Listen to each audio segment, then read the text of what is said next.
Hi, folks, and welcome to another episode of the Truth Finders class. And we are continuing our study in the book of Ecclesiastes, and we're in chapter 6 this week.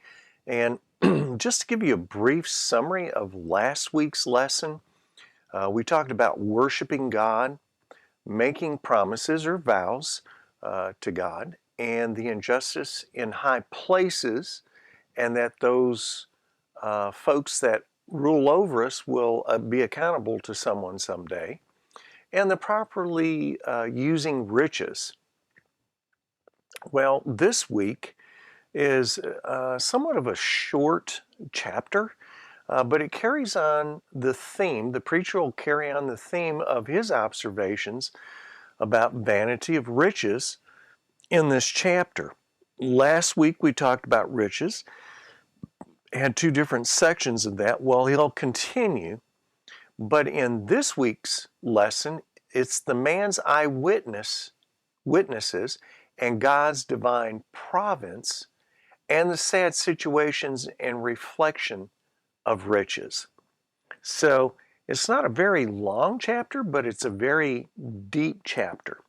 So hopefully you've read through this chapter. Like I said, again, it's not a very long chapter.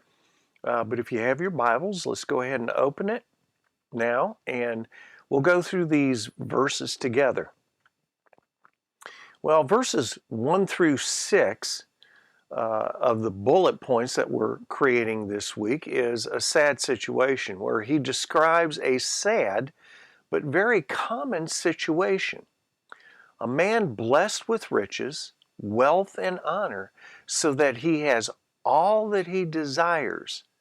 Yet, God does not let him have it, and it is consumed by someone else. Well, such a man, even if he has 100 children and lives 2,000 years, is described as no better than a stillborn child. Well, now we know Solomon was married to some 600 wives and had 700 concubines, so I'm sure he had numerous children. So for him to say such a man, even if he has 100 children, he's making it relatable and applicable to himself as well. So let's look at verses 1 through 2, talking about our common affliction among men. And if you'll read along with me, verse 1 starts off by saying, "There is an evil which I have seen under the sun, and it is prevalent among men. A man to whom God has given riches and wealth and honor, so that his soul lacks nothing of all that he desires, yet God has not empowered him to eat from them, for a foreigner enjoys them. This is vanity and a severe affliction." Well, Dr. Constable in verse 1 tells us that not everyone can enjoy life for one reason or another, even though one may be wealthy. This problem weighs heavily on men. So only in heaven will we find the solution to why this has been the earthly portion of various individuals.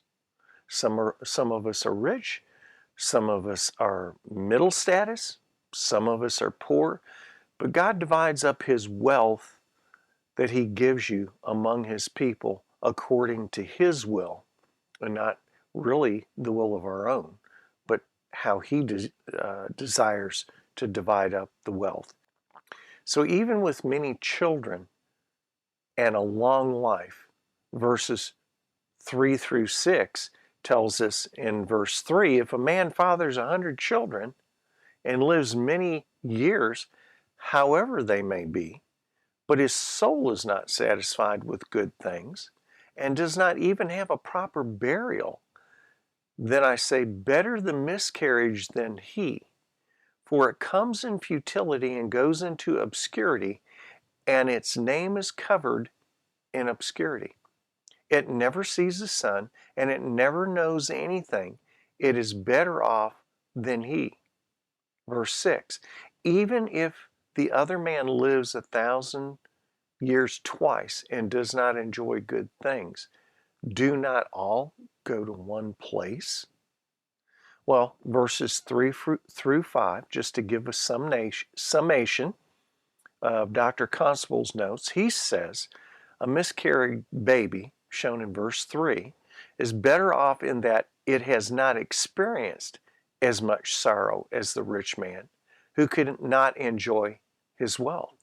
So it's better off that man not even been born than the sorrow that the rich man could not enjoy his wealth. Unless the soul is satisfied with goodness, a stillborn child, or it referred to in these verses, is better off even though it may come in vanity and depart in darkness. Its stillborn name may be covered with darkness. It has not seen the sun or known anything, for the stillborn child has more rest than the one who suffers this affliction. So if you go back through verses 3 through 5, wherever you see the word it's referring to the stillborn. Verse 6, for they all, man and stillborn alike, eventually go to the same place, which is death. Well, here Solomon again is using contrast between that of a rich man and that of a stillborn, and what advantage they each have. Okay? So if we go into verses 7 through 12, which are reflections on riches, let's look at verses 7 through 9 first. Riches cannot satisfy the soul. He's breaking it down even further. Verse 7, all a man's labor is for his mouth, and yet the appetite is not satisfied. For what advantage does the wise man have over the fool? What advantage does the poor man have knowing how to walk before the living? What the eyes see is better than what the soul desires. This too is futility and striving after wind. So let's break this down just to kind of summarize verses 7 through 9. So what he's saying is here is his reflection on riches lead the preacher to conclude that man's labor might feed his mouth, what we do to sustain our physical body, but riches do not really satisfy the soul. So you see, one is a physical satisfaction that we have to do to survive, but the other one is a spiritual desire. So it's better to have the sight of the eyes to enjoy what you see than to have the wandering of desire, which is vanity and grasping for the wind. Since the man cannot change that he is subject to life's vanity and unable to contend with God, accumulating much things may only increase vanity in this life. By asking who knows what is good in the short life, and who can tell what happened in this life after we are gone? Well, the preacher implies that only God and not the accumulation of wealth provides the answer to the vanity of life under the sun. Proverbs 15:16 tells us, better is a little with the fear of the Lord than great treasure and turmoil with it. Proverbs 19:1 tells us, better is a poor man who walks in his integrity than he who is perverse in speech and is a fool. And Proverbs 28:6 tells us, better is the poor who walks in his integrity than he who is crooked, though he be rich. So, to summarize, we have two options here. We're feeding our physical being, sustaining our life physically, and the others are spiritual, feeding our soul. That's the contrast that Solomon is bringing out here in these two verses. So let's talk about riches that cannot change the vanity of life in verses 10 through 12. If you'll read along with me. Whatever exists has already been named, and it is known what man is, for he cannot dispute with him who is stronger than he is. Verse 11, for there are many words which increase futility. What then is the advantage to a man? For who knows what is good for a man during his lifetime? During the few years of his futile life, he will spend them like a shadow. For who can tell a man what will be after him under the sun? Kind of like, I know I'm going to die, but can I tell you precisely, exactly, in detail what we have to look forward to after this life is over? No, I can't. I've not been there. I've not done it. But we find some answers. Let me give you verse 10. Dr. Constable tells us in verses 10 through 12, Solomon returned to his theme of the immutability and inscrutability of God's divine providence. Why God allows things to happen as they do, named in verse 10, refers to the practice of expressing the nature of something by giving it an appropriate name. In the ancient world, people recognize that the person who names someone or something has sovereign over it.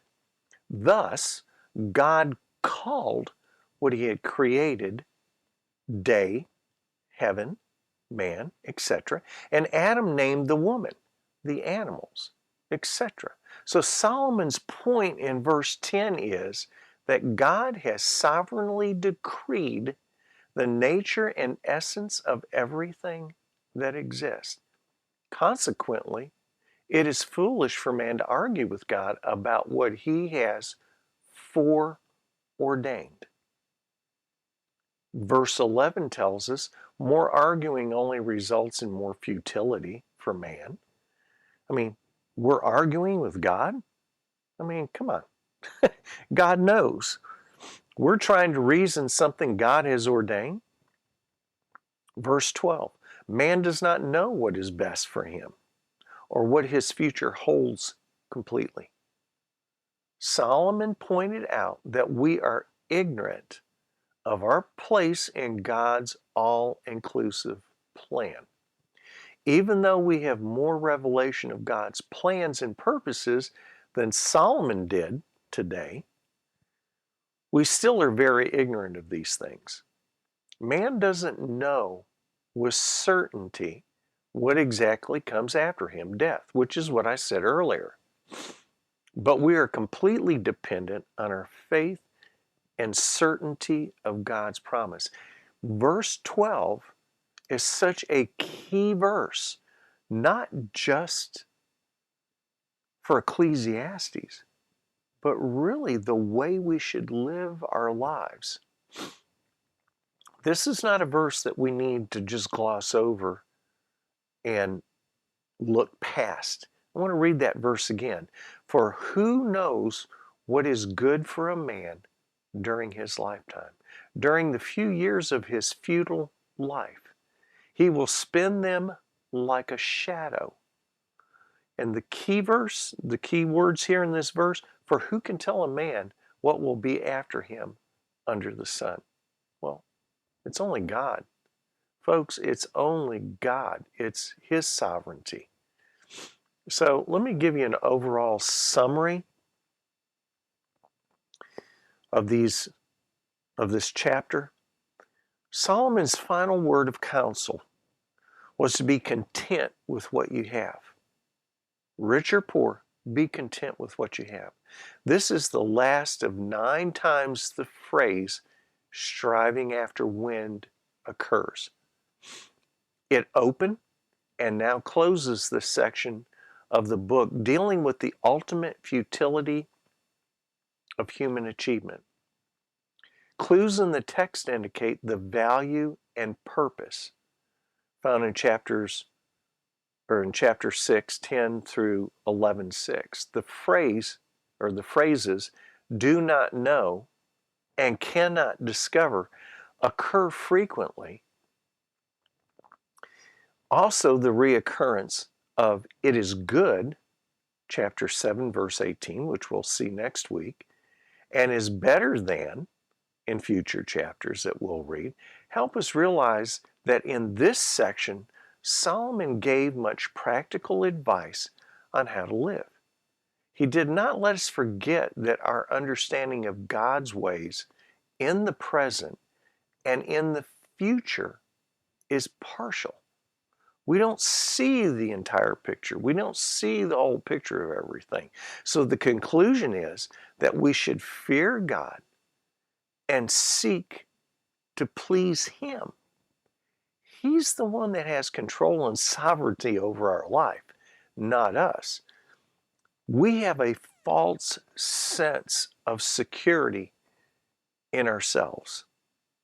But when we bring God into the picture of things, whether it be our wealth or what we do in life, and we let go of our vanity and we're dependent on Him, we see a bigger picture than ourselves, then we're living properly by fearing the Lord and the outcome of our life through God's eyes, the way we see ourselves and the way we live our lives.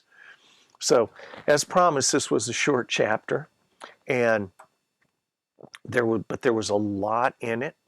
And here again, I want to reiterate verse 12 to make sure that you don't gloss over that. Really meditate on that verse, especially verses 10 through 12, but particularly verse 12. So get ready for next week.